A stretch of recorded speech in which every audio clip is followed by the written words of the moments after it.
बघूया बातम्यांचा वेगवान आढावा मुलुक महाराष्ट्र सुपरफास्ट। राष्ट्रवादीच्या शरद पवार गटातील अनेक नेते महायुतीत येण्याची तयारी करत असल्याचा दावा उत्पादन शुल्क मंत्री शंभूराज देसाईंनी केलाय। शरद पवार गटातील मोठा नेता लवकरच शिवसेनेत प्रवेश करणार असल्याचा दावा देसाईंनी केला। त्यामुळे हा नेता कोण या चर्चेला उधाण आहे। शंभूराज देसाईंच्या वक्तव्याचे आमदार अमोल मिटकर यांनी समर्थन केले। शंभूराज देसाईंच्या बोलण्यात तथ्य असून दिवाळीपूर्वी आमचं संख्याबळ 4 वाढलेलं दिसेल असं मिटकरी म्हणाले। शंभूराज देसाईंनी केलेल्या दाव्यावर रोहिणी खडसेंनी पलटवार केलाय। ते काहीही सांगू शकतील, तुमच्यासोबत गेलेले लोक सुद्धा एकदा चेक करा, त्यातील अनेक आमच्या संपर्कात असल्याचा दावा खडसेंनी केला। दिवाळीच्या पूर्वी सर्व शेतकऱ्यांना अग्रिम पीक विम्याची रक्कम देण्यासाठी सरकार संपूर्ण प्रयत्न करत आहे। जर दिवाळीच्या पूर्वी ही रक्कम शेतकऱ्यांच्या खात्यावर जमा झाली नाही तर मी देखील दिवाळी साजरी करणार नाही असं वक्तव्य राज्याचे कृषी मंत्री धनंजय मुंडे यांनी केलंय। मला शेतकऱ्यांच्या वेदना कळतात असंही मुंडे म्हणाले। कृषी मंत्री धनंजय मुंडे यांच्या हस्ते बीडमध्ये विविध योजनेतल्या लाभार्थ्यांना ट्रॅक्टरचं वाटप करण्यात आलं। यावेळी त्यांनी स्वतः ट्रॅक्टर चालवण्याचा आनंद घेतला। मुंडे लहान असताना त्यांच्याकडे ज्या कंपनीचा ट्रॅक्टर होता त्याच कंपनीचा ट्रॅक्टर पाहतात त्यांनी तो चालवण्याचा आनंद घेतला। भाजपच्या राष्ट्रीय सचिव पंकजा मुंडे यांच्या दसरा मेळाव्याचा टीजर समोर आलाय। बीडच्या सावरगाव घाट इथल्या भगवान भक्तिगडावर हा दसरा मेळावा पार पडणार आहे। आदिवासी जमातीतील कोणत्याही आमदारानं टीका केली तरी मला काही वाटत नाही, कारण ते आमचे भाऊबंद आहे, अशा शब्दात गोपीचंद पडळकर यांनी किरण लहामटे यांच्या टीकेला उत्तर दिले। आम्ही नव्यानं आरक्षण मागत नाही, कोणत्याही स्थितीत या आरक्षणाची अंमलबजावणी व्हावी यासाठी आम्ही जागर यात्रा काढत असल्याचं त्यांनी स्पष्ट केलं। वडेट्टीवार यांनी आपला धर्म निभवावा, ते सर्व जाती धर्माचे विरोधी पक्ष नेते आहेत, तर छगन भुजबळ यांना कुणीही धमकी दिली नसल्याचं मनोज जरांगे पाटील यांनी स्पष्ट केलंय। या पुढचं आंदोलन सरकारला झेपणार नाही असा इशारा त्यांनी दिला। बुलढाणा जिल्ह्यात 557 मुली बेपत्ता आहेत, पण जिल्ह्यात येऊनही रुपाली चाकणकर यांनी याबाबत एक चकार शब्द काढला नसल्याची टीका रोहिणी खडसेंनी केली। महिलांच्या सुरक्षिततेबाबत सरकार असंवेदनशील असल्याची टीका त्यांनी केली। धनगर समाजाला एसटी प्रवर्गातून आरक्षण हवं असलं तरी आदिवासींच्या हक्काचं आरक्षण त्यांना देता येणार नाही। तसंच धनगर समाजाला स्वतंत्र आरक्षण हवं असेल तर त्यासाठी घटना दुरुस्ती करावी लागेल, एवढंच मी म्हणालो असं दिलीप वळसे पाटलांनी स्पष्टीकरण दिलंय। धनगर जागर यात्रेच्या निमित्तानं मी राज्यभर समाज एकत्र करतोय, पण माझ्यावर पुन्हा हल्ला होऊ शकतो अशी भीती आमदार गोपीचंद पडळकरांनी व्यक्त केली आहे। त्यापूर्वी माझ्यावर समाजासाठी लढत असताना 2 वेळा हल्ला झाला, हा समाज जागा झाला तर आपल्या स्पर्धेत येऊ शकतो असं प्रस्थापित त्यांना वाटतंय, असा टोला त्यांनी लगावला। उद्धव ठाकरेंवर सत्ताधाऱ्यांनी केलेल्या टीकेला अनिल परबांनी उत्तर दिलंय। कुणासोबत जायचं ते आम्ही ठरवू, मात्र आम्ही कुणाशी हात मिळवणी केल्यानं त्याचा तुम्हाला त्रास का होतोय असा सवाल अनिल परबांनी केला। न्यायालयाच्या प्रत्येक प्रक्रियेचं आणि निर्णयाचं पालन करून कोर्टाचा मान राखतो आणि त्यांच्या सगळ्या आदेशांचं पालन करतो असं विधानसभा अध्यक्ष नार्वेकरांनी स्पष्ट केलंय। सुप्रीम कोर्टाच्या निर्देशावर विधानसभा अध्यक्ष राहुल नार्वेकरांनी आपली भूमिका स्पष्ट केली आहे। तसंच आरोपांकडे आपण दुर्लक्ष करतो असंही त्यांनी म्हटलं। लोकसभा निवडणुकीच्या पूर्वी शिवसेनेत भूकंप होईल असा दावा उबाठा गटाचे खासदार विनायक राऊतांनी केलाय। शिवसेनेच्या 13 खासदारांपैकी केवळ 3 जणांना लोकसभेची उमेदवारी मिळेल अशी आम्हाला माहिती आहे। अनेक जण उबाठा गटात परत येण्यासाठी इच्छुक असल्याचं सुद्धा राऊत म्हणाले। नरेंद्र मोदी अमित शहा यांचा शब्द म्हणजे ऑर्डर असते, त्यामुळे त्यांनी लोकसभा निवडणूक लढवायला आपल्याला सांगितलं तर आपण निश्चित ती लढवू असं मंत्री दीपक केसरकरांनी स्पष्ट केलं। शिवसेना उद्धव बाळासाहेब ठाकरे गटाकडून कार्यकारिणीचा विस्तार करण्यात आला। ठाकरे गटानं 6 नवनियुक्त नेत्यांची नावं आणि त्यांच्यावर सोपवण्यात आलेल्या जबाबदाऱ्या जाहीर केल्या। नव्या कार्यकारिणी विस्तारात विनायक राऊत, अनिल देसाई, अनिल परब, राजन विचारे, रवींद्र वायकर आणि सुनील प्रभू यांचा समावेश आहे। उद्धव ठाकरेंनी मुख्यमंत्री पदासाठी हिंदुत्व सोडल्याची टीका मुख्यमंत्र्यांनी उद्धव ठाकरेंवर केली। जेव्हा त्यांनी काँग्रेसला डोक्यावर घेतलं तेव्हा त्यांनी हिंदुत्व सोडलं असं मुख्यमंत्री म्हणाले। दरम्यान घरी बसून कारभार करणाऱ्यांना जनता निवडणुकीतून धडा शिकवेल अशी टीका त्यांनी केली। सत्ता नसताना देखील जे एकत्र येतात ते चिरकाल टिकतात। समाजवादी पक्षासोबत आलात तर तुमच्या पोटात दुखण्याचं कारण काय, असा सवाल उद्धव ठाकरेंनी केला। पालघर जिल्ह्यात काँग्रेसनं आतापर्यंत बहुजन विकास आघाडीला जागा सोडली होती, मात्र यावेळेस इथली जागा काँग्रेस लढणार असल्याचं काँग्रेसचे पालघर लोकसभा निरीक्षक विजय पाटील यांनी स्पष्ट केले। मतदारसंघात नक्की यश मिळेल असा दावा त्यांनी केलाय। धनगर समाजाला एसटी प्रवर्गातून आरक्षण देऊ नये यासाठी विविध मागण्यांसाठी आदिवासी समाज आक्रमक झाला। मेळघाटातील हजारो आदिवासी तरुण आपल्या न्याय मागण्यांसाठी रस्त्यावर उतरल्याचं पाहायला मिळालं। सोलापुरात फर्निचरच्या दुकानाला भीषण आग लागल्याची घटना घडली। आगीमागचं कारण मात्र अस्पष्ट आहे। महसूल मंत्र्यांच्या हस्ते सत्कार स्वीकारणारे मराठा नेते दत्ता पाटील हडसणीकर यांनी केलेल्या टीकेमुळे व्यथित होऊन आत्महत्येची पोस्ट केली होती। त्यानंतर पोलिसांनी त्यांना शोधून काढलं।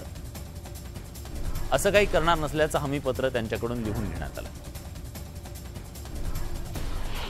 मुंबई गोवा महामार्गावर उड्डाणपुलाचं काम सुरू असताना गर्डर कोसळल्याची घटना घडली आहे। चिपळूणमधील बहादूर शेख नाका उड्डाणपुलावरची ही घटना आहे। सकाळच्या सुमारास गर्डरला तडे गेले, त्यानंतर दुपारी पूर्ण गर्डर कोसळून पडला। समृद्धी महामार्ग अपघात प्रकरणी तिन्ही आरोपींना पोलीस कोठडी सुनावण्यात आली आहे। वैजापूर जिल्हा आणि अपर सत्र न्यायालयानं ही शिक्षा सुनावली आहे। शनिवारी मध्यरात्री टेम्पो ट्रॅव्हल्स एका ट्रकवर आदळून झालेल्या भीषण अपघातात 12 जणांचा मृत्यू झाला। मुंबई गोवा महामार्गावर मोरवंडे सुतारवाडीच्या जवळ भरधाव ट्रकनं बाईकला धडक दिल्यानं भीषण अपघात झाला। या अपघातात बाईकस्वार गंभीर जखमी झालाय। अपघातानंतर ट्रक चालक फरार झालाय। बुलढाण्याच्या घाटपुरीत गणेश काळे या मनसे कार्यकर्त्याचा मृतदेह आढळला। पैशाच्या देवाणघेवाणीवरून या तरुणानं आत्महत्या केल्याची तक्रार त्याच्या कुटुंबियांनी केली असून आत्महत्येला प्रवृत्त केल्याचा आरोपाखाली एकाला अटक करण्यात आली। पीएमपी पोलीस पिंपरी चिंचवड मधील एका दुचाकीस्वाराला रस्त्यावर थुंकण्याची चांगली शिक्षा मिळाली आहे। पोलिसांच्या गस्ती दरम्यान रस्त्यावर थुंकणाऱ्या या बाईकस्वाराला पोलिसांनी त्याच्याच रुमालानं रस्ता स्वच्छ करायला लावला। सांगोल्यात टोल माफीसाठी बहुजन भारत संघटना आक्रमक झाल्याचं पाहायला मिळालं। रत्नागिरी नागपूर राष्ट्रीय महामार्गावरील अनकढाळ या टोल नाक्यावर गावातील वाहनधारकांना रोज इजा करावी लागते, त्यांना टोल माफी मिळावी अशी मागणी करत हे आंदोलन करण्यात आलं। लातूरच्या बोरगाव काळे इथला एका शेतकऱ्याची सोयाबीनची गंजी अज्ञातांनी पेटवून दिली। अवघ्या 2 दिवसात हाती येणाऱ्या पिकाचं नुकसान झाल्यानं शेतकऱ्यानं भरपाईची मागणी केली। बीड जिल्हाधिकारी कार्यालयात शेतकऱ्यांना अंगावर डिझेल ओतून आत्मदहन करण्याचा प्रयत्न केला। खरेदी केलेल्या जमिनीचा फेरफार मंजूर करण्यासाठी 3 महिने होऊन सुद्धा नायब तहसीलदार सुनावणी घेत नसल्यानं त्यानं हे टोकाचं पाऊल उचललं। मात्र जवळ उभ्या असलेल्या पोलिसांनी धाव घेत त्याचा जीव वाचवला। अमरावती ट्रॅव्हल चालकाचा हलगर्जीपणा समोर आलाय। संबंधित ट्रॅव्हल चालक हा सुसाट वेगात असताना सुद्धा चक्क स्टीअरिंग समोर मोबाईल ठेवून आणि कानात हेडफोन लावून सिनेमा पाहत असतानाचा व्हिडिओ व्हायरल होतोय। नागपूर ते पुणे मार्गावर एका खासगी ट्रॅव्हल चालकाचा हा व्हिडिओ व्हायरल होतोय। हिंगोली जिल्ह्यात रोगांच्या प्रादुर्भावामुळे सोयाबीनच्या उत्पादनात घट झाली आहे। अशाच सोयाबीनच्या दरात सुद्धा घट झाली आहे। हिंगोली बाजार समितीमध्ये सध्या सोयाबीनला 4,500 रुपये प्रति क्विंटल पर्यंत दर मिळतोय। त्यामुळे शेतकऱ्यांचं आर्थिक गणित कोलमडलंय। हिंगोली शहरामध्ये मेरी माटी मेरा देश उपक्रमांतर्गत अमृत कलश यात्रा काढण्यात आली। अमृत कलश यात्रेमध्ये जिल्ह्यातील 3 नगरपालिका 2 नगरपंचायतींच्या कर्मचाऱ्यांनी एकत्रित केलेल्या मातीच्या कलशांची शोभायात्रा काढण्यात आली। परभणीमध्ये सोयाबीनवर येलो मोझॅकचा प्रादुर्भाव झाला, त्यामुळे सोयाबीनच्या उतार्यात मोठ्या प्रमाणात घट झाली आहे। त्यामुळे कर्ज काढून सोयाबीनची लागवड करणारा शेतकरी आर्थिक संकटात सापडलाय। सावंतवाडी तालुक्यातल्या पारपोली हे गाव फुलपाखरांचं गाव म्हणून घोषित करण्यात आले। 20 ते 23 ऑक्टोबर दरम्यान होणाऱ्या फुलपाखरू महोत्सवात पारपोलीला फुलपाखरांचं गाव म्हणून मान्यता देण्यात येणार आहे। कोपरगावमधील संजय नगर आणि सुभाष नगर मधल्या नागरिकांना बिबट्याचं दर्शन घडलंय। वर्दळीच्या ठिकाणी बिबट्याचा वावर दिसून आल्यानं परिसरात भीतीचं वातावरण निर्माण झालं। बिबट्याला बंदोबस्त करावा अशी मागणी स्थानिक नागरिक करतायत। सांगलीच्या तासगाव तालुक्यातल्या इळावी गावच्या गावतळ्यामध्ये आरफळ योजनेचं पाणी दाखल झालंय। यापूर्वी पावसाचं अत्यल्प प्रमाण आणि सध्याच्या पाणी पातळीची दखल घेऊन गेल्या महिन्यात ग्रामपंचायतीनं आरफळ योजनेच्या ऑफिसकडे गावतळ्यात पाणी पुरवठा करण्यासंदर्भात पत्रव्यवहार केला होता। वर्ध्यात गेल्या महिन्यात झालेल्या अतिवृष्टी सदृश्य पावसानं ग्रामीण भागातील 39 पूल रस्ते वाहून गेले। अजूनही पूल दुरुस्तीचं काम हाती न घेतल्यानं वाहतुकीच्या समस्या निर्माण झाल्या। याचा सर्वाधिक त्रास हा शेतकरी वर्गाला होताना दिसतोय। याकडे बांधकाम विभागानं लक्ष देण्याची गरज निर्माण झाली आहे। अंगणवाड्यांना पोषण आहार पुरवण्याचा ठेका महिला बचत गटांना मिळावा या मागणीसाठी जळगावात राष्ट्रवादी शरद पवार गट महिला आघाडी आक्रमक झाली आहे। रोहिणी खडसेंसह महिलांनी जिल्हा परिषदेच्या मुख्य कार्यकारी अधिकाऱ्यांना घेराव घातला। यावेळी त्यांना एक निवेदन देण्यात आलं। इंडिया मार्ट ॲपवर विविध कंपन्यांच्या नावानं रजिस्ट्रेशन करून ग्राहकांची फसवणूक करणाऱ्या आरोपीला जालना सायबर पोलिसांनी दिल्लीतून अटक केली आहे। नीरज कुमार वर्मा असे आरोपीचे नाव असून त्याच्याकडून 3.25 लाखांचा मुद्देमाल जप्त करण्यात आला। लातूरच्या तावरदा कॉलनी इथं फुगे भरायच्या गॅस सिलेंडरचा स्फोट होऊन एकाचा मृत्यू झालाय तर 11 लहान मुलं जखमी झाली आहेत। या घटनेनंतर गॅसचे फुगे विकणाऱ्यांवर बंदी आणण्याची मागणी काँग्रेसकडून करण्यात येते। मनोज जरांगे पाटील आणि मराठा समाजाबाबत वादग्रस्त पोस्ट करणाऱ्या सराफ व्यापाऱ्याविरोधात बीडच्या शिवाजीनगर पोलिसात गुन्हा दाखल झालाय। त्यानंतर या व्यापाऱ्याच्या दुकानासमोर मराठा तरुणांनी जोरदार घोषणाबाजी केल्याचं पाहायला मिळालं। कोल्हापुरात दूध दरात कपात केल्यानं शेतकरी संघटना आक्रमक झाली आहे। कोल्हापूर बिद्रीनंतर शिरोळ तालुक्यात सुद्धा संतप्त शेतकऱ्यांनी आंदोलन केलं। कोल्हापूर महापालिका हद्दवाढ विरोधी प्रस्ताव गावातील सर्वपक्षीय कृती समितीच्या वतीनं लक्षवेधी लाक्षणिक उपोषण करण्यात आलं। हद्दवाढ हा विषय पुन्हा उकरून काढून जनतेच्या मनात संभ्रम निर्माण करू नये अशी मागणी यावेळी करण्यात आली। अहमदनगरच्या निवासा तालुक्यात रास्ता रोको करण्यात आला। रेशनचं धान्य मिळत नसल्यानं संतप्त नागरिकांनी गेल्या 5 दिवसापासून उपोषण सुरू केलंय। मात्र प्रशासनानं आंदोलनाची दखल न घेतल्यानं नागरिकांनी रस्त्यावर उतरत श्रीरामपूर नेवासा महामार्ग अडवून धरला। बांगलादेशात जाणाऱ्या संत्र्यावरील आयात शुल्क हटवण्याच्या मागणीसाठी प्रहार शेतकरी संघटना आक्रमक झाली आहे। संत्रा उत्पादक शेतकऱ्यांसह प्रहारचे कार्यकर्ते अमरावती जिल्हाधिकारी कार्यालयाच्या वर धडकले। अंतर्मशागतीसाठी अनुदान देण्याची मागणी यावेळी करण्यात आली। विविध प्रलंबित मागण्यांसाठी मालेगाव शहरातील दिव्यांग बांधव रस्त्यावर उतरले। महापालिका प्रशासनाच्या विरोधात विधायक संघर्ष समितीच्या नेतृत्वाखाली उपोषण करण्यात आलं। दिव्यांगांसाठी महापालिकेत राखीव असलेल्या 3% निधीतून सुविधा उपलब्ध करून द्याव्यात अशी मागणी करण्यात आली। कंत्राटी भरती विरोधात राष्ट्रवादी शरद पवार गटाकडून अमरावती जिल्हाधिकारी कार्यालयासमोर ठिय्या आंदोलन करण्यात आलं। कंत्राटी भरती रद्द न केल्यास राज्यव्यापी तीव्र आंदोलन करण्याचा इशारा देण्यात आला। थकीत पगार मिळावा यासाठी लातूर जिल्ह्यातील पंगनेश्वर साखर कारखान्यातील अंगावर डिझेल ओतून घेत आत्मदहनाचा प्रयत्न झाला। या घटनेच्या दरम्यान 24 कर्मचाऱ्यांना पोलिसांनी ताब्यात घेतलं। नांदेडच्या जिल्हाधिकारी कार्यालय परिसरात एका शेतकऱ्याने अंगावर पेट्रोल ओतून घेत आत्मदहनाचा प्रयत्न केला। धान्य वाहतूक ठेकेदारानं फसवणूक केल्यानं संबंधित शेतकरी आक्रमक झाल्याचं पाहायला मिळालं। महाराष्ट्रातील सर्वात उंच शिखरावर असलेल्या कळसुबाई मंदिरावर आदिवासी तरुणांनी आकर्षक वारली पेंटिंग केलंय। अतिशय सुंदर आणि रेखीव असं हे वारली पेंटिंग भाविकांचं लक्ष वेधून घेतंय।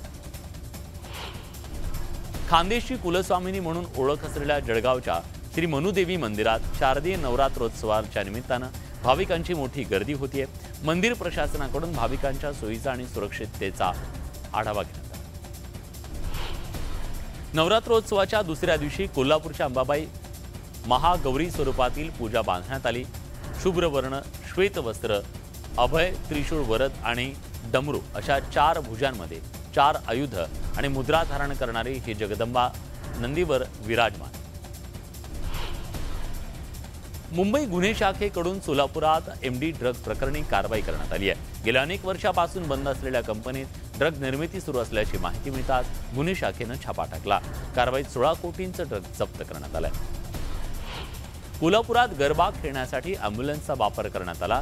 कोल्हापूरच्या शासकीय वैद्यकीय महाविद्यालयात हा प्रकार घडला। वर्धा वेगातील या अँब्युलन्सनं 2 वाहनांना धडक दिली असून घटनेच्या चौकशीची मागणी संभाजी ब्रिगेडने केली आहे।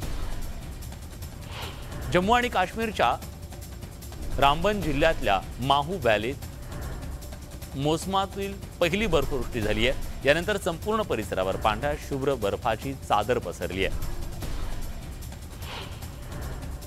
ब्राझिलियन फुटबॉलपटू रोनाल्डोनं 2 दिवसीय कोलकाता दौऱ्यावर आहे। यावेळी त्यानं श्रीभूमी स्पोर्टिंग क्लबला भेट देत दुर्गा मातेचं दर्शन घेतलं।